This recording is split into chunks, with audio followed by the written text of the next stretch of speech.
Let's log on to the server with the Debian installed. This is a new server without any data. It's now logged on.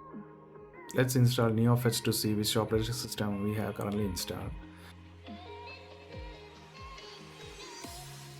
We can see that Debian 10 is installed and with the memory of 47 megabytes is currently being used. Now let's go to GitHub to get the scripts required for the conversion. Here we are using Digitalocean Debian to Arc by GH2O. We'll just copy the script and paste it.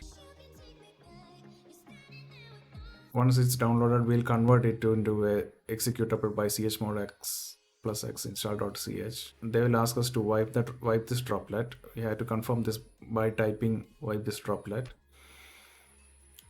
The process will go on for a few minutes. System once installed will reboot automatically.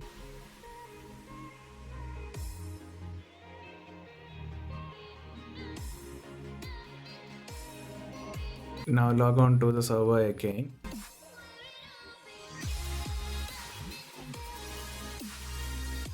NeoFetch is not currently installed because it's completely rewritten by Arch and the Debian version is not available. Now we will install NeoFetch from Pacman. Once that is done, we'll check for which operating system it's currently running. It's Arch and it's taking 55 MB of ROM. Thank you for watching.